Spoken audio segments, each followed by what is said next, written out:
This week we've brought the Antiques Roadshow to the Netherlands and to the city by the sea they call the Venice of the North. We're in Amsterdam. Amsterdam grew out of the sea and has always earned its living from the sea. It's hardly surprising, therefore, that the city should be full of seafaring symbolism, of which this ship is very much a part. But actually, she's not as old as she looks. The appropriately named Amsterdam is a replica of a Dutch East Indiaman which went down off the English coast in the middle of the 18th century, and she serves as a reminder of the enormous importance of the Dutch East India Company in the wealth and prosperity of the city. The company opened up the world for Dutch traders and entrepreneurs, and ships like this sailed to India, China, Japan, Indonesia, and the Americas. It was more than just a trade, it was the beginning of the Dutch Empire.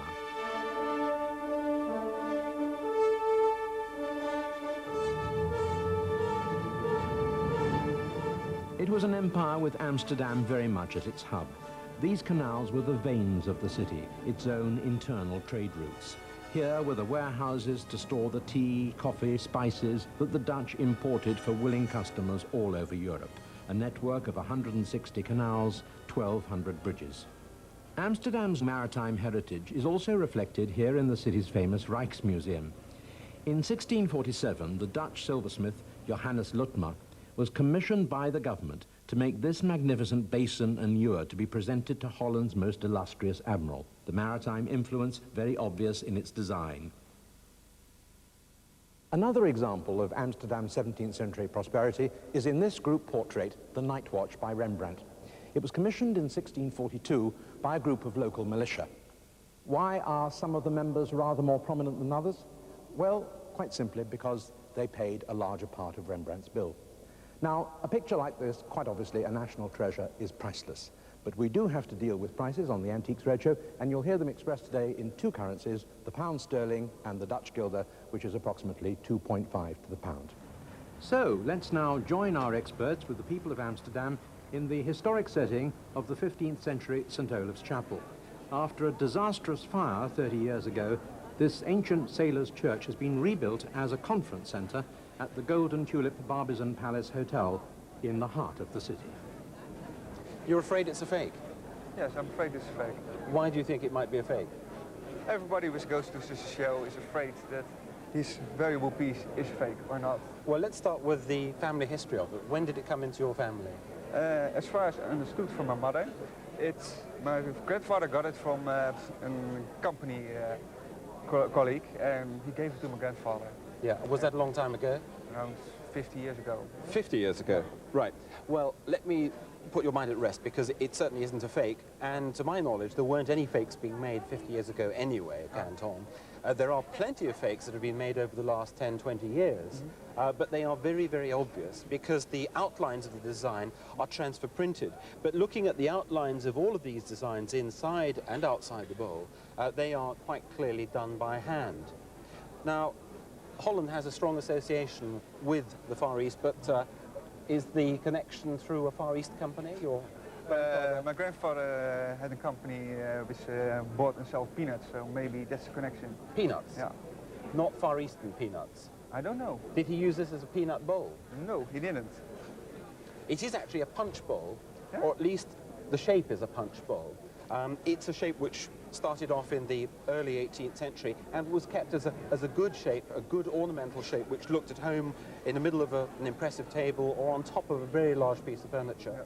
Yeah. In England, one sees these used for potpourri as much as anything else. But this is a wonderful piece. I mean, the design is superb. The landscapes on the inside are continuous landscapes. And if we just look here, we have four major groupings on the inside of Chinese figures standing or just about to depart from buildings, emerging from wars, and generally having rather a good time. In the middle of the bowl, we have a similar medallion. And on the outside, there is another continuous landscape. Now, looking at the panels on the exterior, these are very, very broad, almost totally continuous landscapes. And the band on the rim is actually continuous, has no breaks in it at all. Canton porcelain bowls were made in huge numbers towards the end of the 19th century. And the very late Canton pieces, of which one sees an awfully large number, are heavily panelled. The panels are usually quite small, and you don't get these continuous landscapes. So that's what I'm going to use to date this piece to somewhere around the middle of the 19th century, not the end of the 19th century. The most important factor is the condition. Yeah. Do you know what the condition is like? Is it good? No. Is it hasn't been restored? I can't see No. any restoration. I'm going to Me just neither. whack it. There's even a small chip on the side. Are you somewhere. nervous? You're A not bit. nervous, I hope. Well, that sounds all right to me. The most important thing is to make sure that the condition is good. It sounds as though there are no cracks in there. I certainly can't see any, and hitting it like that gives me a clue. If I hear a little buzz, I know I've got to start hunting for a crack. Yeah. Well, I'm going to give you a valuation, a British valuation on this, somewhere between £3,000 and £5,000. And that translates into Dutch guilders between 8,000 and 12,000 guilders. Herent did it for 2,500 guilders. 2,500 guilders. So we've multiplied that by 5 times. Woo. Good morning. Now, what do you know about that? Not much that it is double bonded, I find out, because there's somebody here and I thought that in that days they make hot and warm water inside to keep the tea warm. Right, you're absolutely right. I mean, it is actually to keep something warm, but it's not tea. Not tea. That is not for tea. What we're looking at here is quite a difficult piece to find. It's actually an argyle. An argyle. What's an argyle? Right. Now, the tradition behind the argyle was that the Earl of Argyll got fed up with cold gravy because of the tremendous distance from the kitchens in his house to where he was dining. The gravy was cold whenever he got it. This is in about 1760, that sort of date. So what did he do? He sat down, designed this hot water jacket. In this case, the main body round here, as you rightly say, there's the second jacket and filling through there. Yeah. Now, for years, people argued about this and said, no, it's for tea, it's for this, it's for that. Until a marvellous set of ledgers were discovered, the records, in fact, of Wakeland's, very important London firm. And in the workman's ledger, good basic English, and there it was, a gravy pot. Another interesting feature, incidentally, of this one, I don't know whether you noticed that rather sort of whitish plate at the front there. Now, that's a rubbed-in shield, where they have literally got a plate of pure silver. When I say a plate, in fact, very, very thin. It's more of a foil. Heated the body and rubbed that into the surface. I mean, the skill required to do that was quite something. But that increased the thickness in that area so that you could then engrave without cutting through to the copper. To the copper. Now, in fact, without looking at anything else, that tells me immediately that this is Old Sheffield plate. It's quite enough. As the tinning in theirs was quite enough to tell me it was Old Sheffield. Tin on one surface, silver on the other. Rubbed in silver shield like that. Again, that's Old Sheffield. Also, actually, right at the back here, there's a lovely seam running down there as well. How did you actually come by the group? Did you go out and buy these individually, or? No, I bought this now all together in a bunch from a man who was coming from Paris. Right. It's a Dutchman. He said it's a good business. I need the money and you have a good trade. So I bought it. So what did you pay for the whole? For everything together then, there were a lot of items with it, 2,500 guilders. But I that's almost made that money £1,000. back. On the, So you've on sold the cheap- others? On the cheap items, yes. So basically these were in I kept what I costing you thought nothing. was the best and the nicest things I kept. I would say that you'd have to think in terms of about £300 or £400 each for the items that we've got here. That's about, what, 1,000, 1,200 pounds. guilders for Yeah, each item. Yeah, yeah. So your investment was not Okay. a bad one, especially considering that you've Because I actually... still have something left. Indeed. You have seen it. An uncle of mine moved from a larger house into a smaller one, and he gathered a lot of things at the attic, and we were allowed to choose something. Really? And to be quite frank, I chose it because I liked the shape, and I thought it was so ugly. You liked the shape because it was so ugly. Yes, It's a wonderful... it was so ugly, so somehow I took it. Well done, And I had you. it for years. But no cover to it? No. No. It's an actually extraordinary, unusual thing. It's Staffordshire. It's an agate ware. They made it by marbling together different coloured clays. You roll it out, chop it up, and just sort of scrunch it around together. And this is moulded. This is a pecten shell. And it was made in 2 moulds and pressed in. And in fact, if you feel on the inside, you can actually feel where the thumbs went in. I saw it. It was That's right. Well, exactly. Together. There you've got the line of the two where it was Exactly, luted together. Yeah. And of course, the marbling doesn't match at that point. There are reproductions of these which you have to watch. And what they did was to make them in a clear clay. This is a creamware. Yeah. And they didn't bother to marble it, but they actually painted the marble on to make it look as if it was marbled. And the way you tell is because on the inside, the pattern doesn't come through. Yeah. So they just smudge it about on the inside. Yeah. If it comes through, it's going to be a genuine one, or more likely to be And a it genuine comes one. through. And it comes through. It's amusing with this sort of snake spout, and also with a snake handle. It's middle of the 18th century, about 1750, around there. And it's actually quite a rare thing. They're very collectible. The Americans love this form of creamware. Well, I can imagine. you laugh. Without its cover, with its cover, it would be worth somewhere around 15,000 Dutch florins. And even without it, we're talking about 2,500, 3,500 Dutch florins. Not so bad. So a very nice thing to find. I mean, you know, that is in English pounds, 700, 800, maybe 1,000 pounds, even without its cover. Oh, nice to hear. Thank you for bringing it in. Thank you. Dance of the Five Senses. If I had to bet, I think it's a Fake? Copy. I think it's print with overpainted. overpainted. Overpainted. Yes. I've never seen one quite. I mean, I've seen I it think as it a is subject. basically a print. Underneath, or it's just a copy. I don't know if there's You can anything open it. underneath. You can open it because I think we probably I won't think the actually. truth of the matter is that anyway, the quality of it is It's not. just not up to. He was a very, very meticulous and rather careful artist, and he was a designer as well, so that was very important, the actual quality of his work. And I just feel, Philip and Faith feel it's just a little bit too free and a little bit too broad, and We're it just looks like a copy. we're being incredibly depressing today, Yeah. Ron, but I think that if this were genuine, it would be worth what, sort of £2,000-3,000, possibly several more. thousand pounds Yeah. anyway, sort of 10,000 guilders plus, but as it is. This is the kind of work he would do, but not painting or drawing in this way. No? No. It's a lantern clock, or Cromwellian clock, is the other name frequently given to them. Now, the original examples of these clocks were made at the beginning through the middle of the 17th century. That's when their origins. They were very popular. They continued to be made for another 100 years, even into the middle of the 18th century. And then they were revived at the end of the last century. When I saw it, I saw the key, and I thought immediately, oh, one of those 1900 copies, which looked the same cast brass case. And indeed, when you open it up, inside, it's got a typical double fusee English striking movement of the late 19th century period. But if you look at the dial, apart from the fact that it's rather well engraved, you will see that it's got a small hole up there. Never noticed, Right. yes. And you notice the engraving, no engraving in the middle.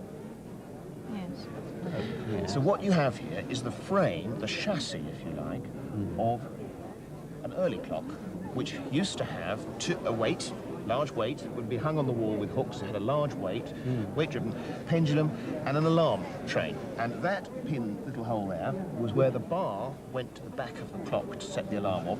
And in the centre was a disc, round disc, engraved 1 to 12, which you set for the alarm.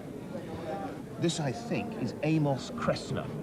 There's an Amos Kressner who's recorded as working before 1729, so if we said 1715, 1720. So you have the chassis of an original clock, but unfortunately the guts are replaced in the 19th century. It was frequently done. Fascinating to know that some of it is old. Absolutely fascinating. Where did you find these? Ik find this in the ground. In the ground? In the ground. With a metal detector? With a metal detector, yes. Right. Well, I think this is probably one of the best finds that I've seen for a long time, because they are two very interesting rings. This is a medieval ring. It's gold, and it's made around 1500, and it is beautifully engraved all around here. And there are little traces of black enamel, turquoise in the front, and the shoulders beautifully set onto it there.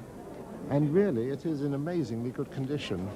And this is all set with table-cut diamonds. And this is the earliest form of cutting of diamonds, where they take just the diamond crystal more or less in its natural shape, and just cut off the top. And this ring, in my opinion, was made around 1600. It's a little bit later in date than this. Do you have any thought of the value? No, it's 700 guldens. Well, I think that this is worth. I think each of these rings is worth between 1,000 and 1,500 pounds, which is about 3,500 to 4,000 guilders each. What have we got here? That's fantastic. Well, something I'd like to think is special. That is just wonderful. You can't really see how wonderful it is, screwed up like this. How would you feel if I asked somebody to wear it? I'm just looking at Eleanor there, and she's tall and slim, and fine, that's no fine, problem. because you see it much better. May I undress her? Because I Yes, don't of think course. this is the right No, clothing. it's not and original clothes. Not original. So you found her, did you? Yes, I did. And when you found her, was she in any clothes at all? No. Not at all. She was naked. Naked, yes. So now we can see the lovely painted head and the hair, which is typical of this make of doll. Do you know who she's by? I hope she's by Kate Kruse. Good, you do know. So she's a German doll by Kate Kruse. And Kate Kruse had several children, and they were all given porcelain dolls, and they kept breaking these porcelain dolls. And so she was so fed up having to buy all these new dolls for her children that she, in 1911, devised a doll which was stuffed with material, and then it was given a stocking covering and painted with oil paint and then varnished. And hence you get this rather shiny effect here. This is in superb condition. Yes. This, in fact, was made by Kate Kruse for expectant mothers, and they would hold these babies in their arms. As real babies. As a real baby. And then they would have an idea of the weight of a baby. Now, this was filled with sand. The early ones, and this is an early one, was filled with sand. It's in fact meant to be 5 pounds in weight, Yes, which it's is 4.5. about 3 kilo. It's about 2.5 kilos. 2.5 kilos. And then I'm going to undress her a little bit more. Yes. She's very floppy, isn't she? She's lovely. And so this would be a doll that would be in maternity clinics. Yes. To show what a baby is going to be Yes. like when you wash it. And so Yes. it's even got the tummy button. Yes, I know. And I think that's wonderful. Some of them don't, the later ones don't. And the later ones do not have this heavy weighted body. Usually on the right foot there is a mark which says... Yes, but I couldn't read it. It does actually say Kruse. I can't read it. Yes. A doll at auction similar to this, in this condition, would make somewhere in the region of 10,000 guilders. Yes. Which is about £4,000. But that's nice. Here, Eleanor is wearing the Fortuny Gown. Isn't it fantastic? I have to say that I've never seen it looking better, even when I was wearing it. I think it's beautiful. It is wonderful.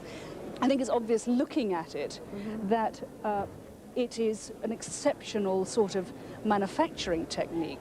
This wonderful quilted silk, pleated silk, is something that one hadn't seen for decades, until in fact a couple of years ago when this sort of pleat came back in again. Fortuny, you probably know, was born in Spain, but actually spent a lot of his time in Italy and died in Venice in about 1949. So he had a long working period. And he was very influenced in his early career by the aesthetic movement, by the pictures and paintings of Alma Tadema. And what he wanted to do was to make something that was beautiful, but was also very unstructured. So for the first time, you can imagine these highly corseted women were put into garments like this. And I mean, how does it feel to wear?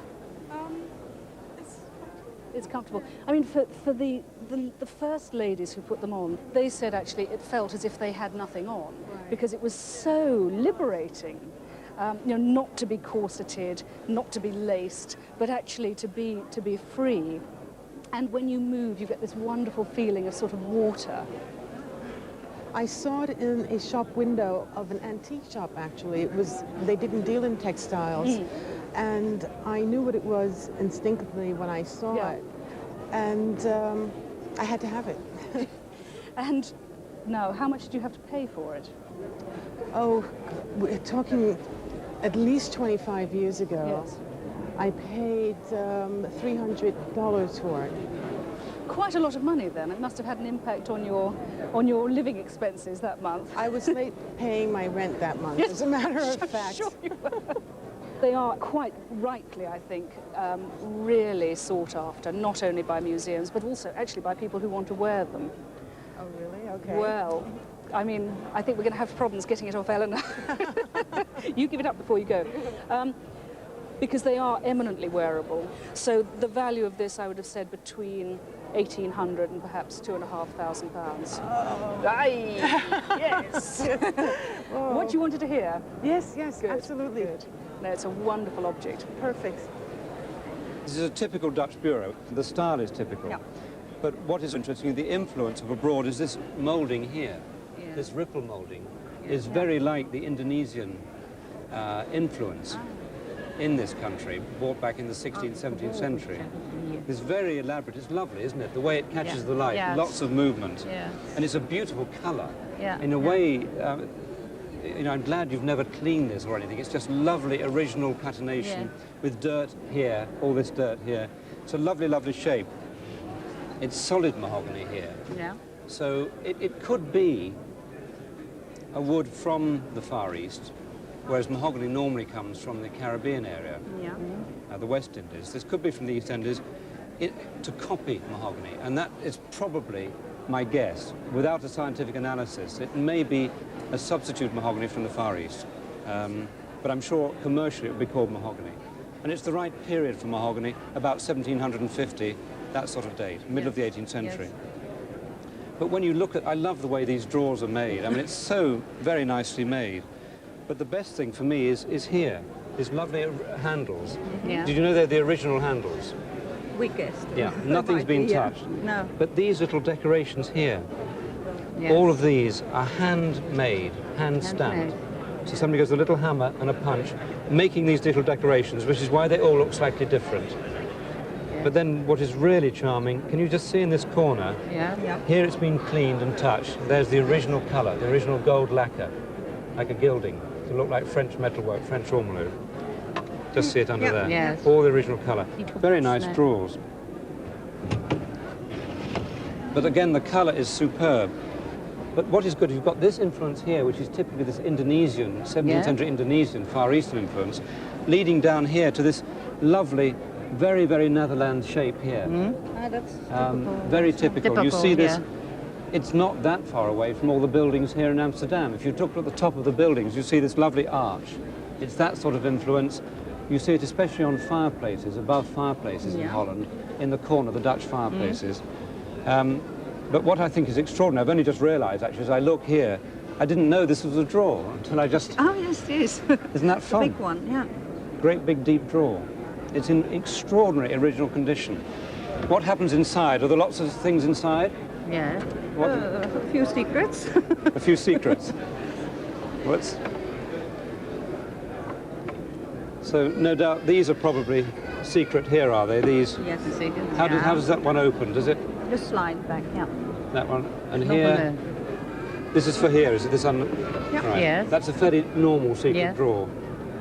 Is there anything else hidden away? Is it not any? If you slide this back, you slide away this way. Here we And then are. you can pull the string. Isn't that lovely? That's lovely. No ancient gilders inside.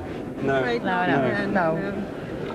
But when you think that this is 250 years old, the Yes, colour of this yes. oak, and it's typical of Dutch-made furniture to be with an oak carcass, absolutely typical. Yeah. So it's solid mahogany, but based on oak. And obviously they don't use the expensive imported wood on the inside. And this again is typical. You get this in Great Britain as well, this idea. Of course, the Netherlands Dutch influence was very strong in England in the late 17th century. But in England, by this time, this has gone away. It's disappeared, this slide inside the well, as we call it, in Great Britain. It's a lovely piece of furniture. Is it a family piece? Did you inherit it, or? My father bought it in 1946 in an antique shop here in Amsterdam. I can see it being £5,000 or £6,000 easily at auction, easily. That's 12, 15,000 guilders, that sort of price. It's a beautiful piece of unrestored furniture. Promise me one thing. Never do anything to it, never have it restored, never clean it. Just leave it as it is. The only cleaning it needs is me and you touching it with a duster. No wax, nothing. No wax? Doesn't really need it. It's a lovely colour already. Isn't it nice to actually have a photograph, apart from being your great-great-great-great-grandfather, to have a photograph of a man who fought in the Battle of Waterloo? This is marvellous, really, because there can't be many photographs like this. And there he is, he's wearing his Waterloo Medal, and beside that he has another. Now I think that he was also in the Peninsular War, which was fought before the Battle of Waterloo. Let's have a look at the edge now. Now around the edge here it says, William Cotterell, gunner, Royal Foot Artillery. Now he could have been in one of those famous artillery batteries like Mercer. Mercer was the commander of an artillery battery at Waterloo, and also Captain Ramsay. He was made major, and he died, Captain Ramsay. So your great-great-great-great-grandfather, he must have known Mercer and he must have known Ramsay, I should think. Anyway, the value of a Waterloo medal is something like £300 to £400. But because you've got the photograph as well, I would put the value at about £600 because that photograph is so important, okay? So you must treasure this, and I'm sure you will, all your life. This belonged to Tony Hancock, the comedian. Yes, I'm pretty sure that's right. Who, of course, did a film, didn't he? Called The Punch and Judy Man. Yes, and this is the Mr. Punch that was Is it really? Punch and Judy. And you have, that's the Judy from the same Judy, film? Yes, this is the Judy. And we have all the other puppets and the stage Have you? at home. So. Aren't you lucky to have grown up with these? You do the trick with the sausages, do you? Yeah. You have to put the sausages in his mouth, Yes. and then he can eat it up by if you pour his sausages in. Oh, I then he see. eats A little it bit up. of at the back there, yeah. It's all gone. Very impressive. They are wonderful. I see what you must take this over, the whole set over to Hilary. She'd love to see them. My grandfather bought it at an auction in 1949, Yes. knowing that it was a member of my father's family. Yes. Well, it's a very, very pretty portrait of this young girl. And to be honest, I always think of Francis Coates being a painter in oils. And I don't know many pastels by him. I don't know if there's any evidence. I can't see any signature. Mind you, these pastels were very rarely signed. I think we've got to assume that it probably is by Francis Coates Right. rather than definitely by Yes, Francis I see. Coates. It may be that there's an oil which is in existence, a full kind of, not full size, but I Yes. mean this half-length I portrait see. of it somewhere. But we'd have to do some more work, or you should do some more work Right. on it to find out, because I think it would be quite interesting Yes, to kind it of certainly to know a would. little bit more Yes, on something like the yes. National Portrait Gallery in London. Would be Right. the place to check, yes. Right. Value-wise, I think that if it was just on its kind of market value, Yes. then probably something like 1,500 to to £2,000, but because he is a treasured member of your family, then I think for insurance you ought to probably put it up to £3,500. Right. Well, this is from my parents. They bought it before the war in an antique shop in Holland. So. Right. Well, in fact, these are is not surprising. Those are the pieces of this. This is broken off. Well, I'm just going to put them in my pocket for the time. No. Okay. Oh yeah. Okay. Just out of the way. Yeah. Well, these, in fact, it sort of underlies what we're seeing a lot today is material which was here because of the East India Company, the Dutch East India Company. Mm-hmm. And these are slightly unusual. You rarely see these outside of Holland. No. Not often, because these are actually made. These are late Ming. These are actually made towards the end of the 16th century, the beginning of the 17th century. You're talking about this one? Yeah. Both of these are the same. Both these are the same kind of thing. These are made. This material here is very, very crude. It's got a very what I would call a waxy. It looks like candle wax. This material. See that the glaze is rather very irregular, and it's fired on all this round here. It's fired on grit, kiln grit, and this is one of the things. If you turn this one upside down, you see the same thing. Yeah, I know. You see the same thing. Yeah. And whereas normal Chinese porcelain is not fired on grit this way, so this is quite unusual. This is very distinctive.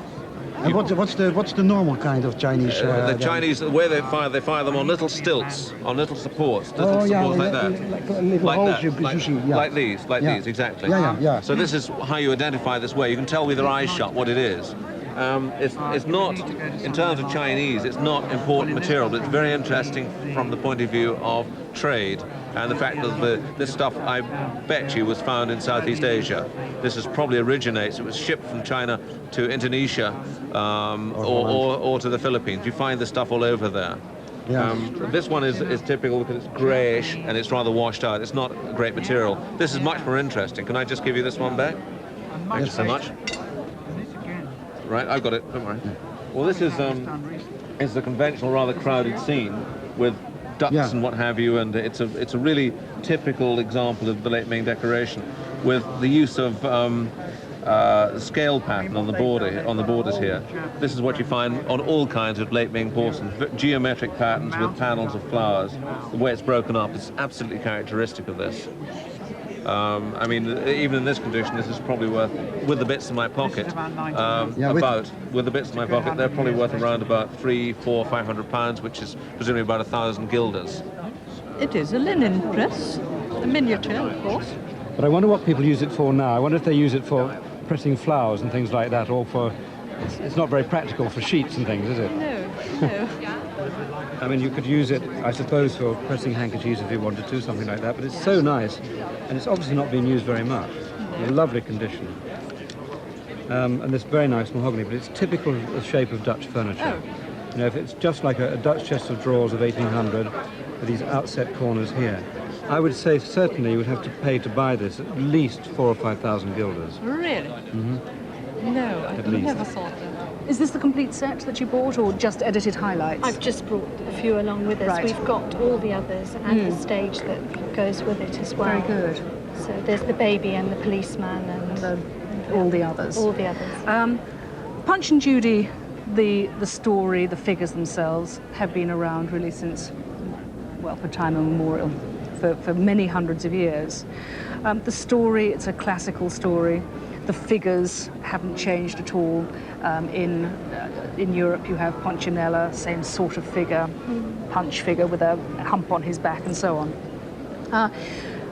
Normally, I would say that they have a certain value because they're decorative, they're part of English heritage or European heritage. But with this, obviously, one's put into a completely different milieu, because you've got not only the objects themselves, the puppets, but you also have this connection then with Tony Hancock and perhaps one of his best loved and most famous roles. One almost gets then into the field of memorabilia. Mm-hmm. So you've got a double interest there. Looks as though they're in good condition. Obviously they've been used, which is nice. You know, I think that it's lovely to feel that there have been generations of children at the seaside or wherever that have been entertained. What did you... Now, I hate asking this question, but I'm going to ask it anyway. What did you pay? Well, actually, my husband can't remember. It was a very small amount because the man wanted the tradition to continue rather than wanting to get a good price for it. That's nice. So he sold it because your husband was going to be using it. Yes, that's fantastic. Right. Yeah. Any old set of Punch and Judy from the 20th century would have a value, I would have said perhaps 250, 350 pounds, the sort of middle hundreds. But because it has this link through to Tony Hancock, I have a feeling that there would be not only Tony Hancock fans who would be interested, you obviously would have Punch and Judy people who would be interested themselves, but more importantly, you might find some of the institutions, film museums and so on. And I would say the value would be more like perhaps 700 to £1,000, maybe even more than £1,000. I think that it's a very... memorabilia is notoriously difficult to quantify, but I do feel that these would have that sort of pulling power. I collected my whole life dollhouses and things. Yes. And I'm 60 now, and 6 years ago I started collecting glass because it was too expensive to find nice things. Right. The first thing was this one. And where did that come from? From the glass container. What, it didn't fit in. From a bottle bank? Yes. But it was just there, sitting there? People do it because 1 year ago I saw I was almost crying, a beautiful sign. It was cracked, broken. It was standing on top of the glass in my neighborhood. It was somewhere else. But you won't believe it, you know, when you see it and find it. That's amazing. So good quality art glass is just thrown away to be recycled. And they don't see how beautiful it is. Leerdam is the factory. Copier, in this case, the artist. I think he's a man who is in some ways one of the key figures in glassmaking in Holland.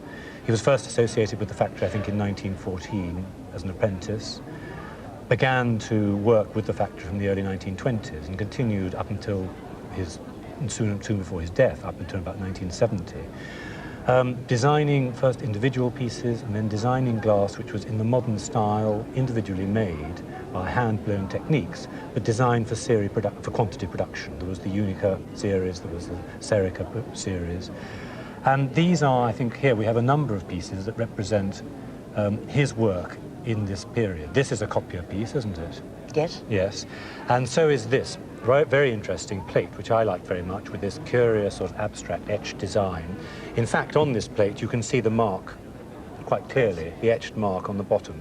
Now, this, of course, makes collecting this sort of glass quite easy, doesn't it? Because marking is good, unlike glass of earlier periods. It's like ceramics, like pottery. I should say these are all 1930s pieces, or between-the-war pieces. And they show the experimentation in technique that was so characteristic of that. The other piece I like very much is this. Yes, now, this is the Hoffman-style piece of about 1910, also going back to Bohemia, amethyst glass of the 1840s. Wonderful historical links with present modern design. And I think this interplay between glass production, between architecture, between design, is the fascination of this period. All these pieces, to me, tell a story. They are representative of this exploration, this explosion of ideas that was characteristic of design during the 1930s. All the boundaries went down, all the barriers were broken. But what I can't get over is the fact that you buy them for nothing. I mean, these are really quite expensive and collectible pieces, you must know that. Yes, but I only collect them not for the money, but they are so beautiful. They're wonderful, but I mean, they are inevitably worth money. And I haven't insured nothing. No, but these sort of pieces, as you say, a few years ago they were not considered. Now they're considered more and more. I would put on these sort of pieces, on this sort of piece, all of these I'd put about 600 guilders. Would you agree with that? Each. I don't know. Not in total. No.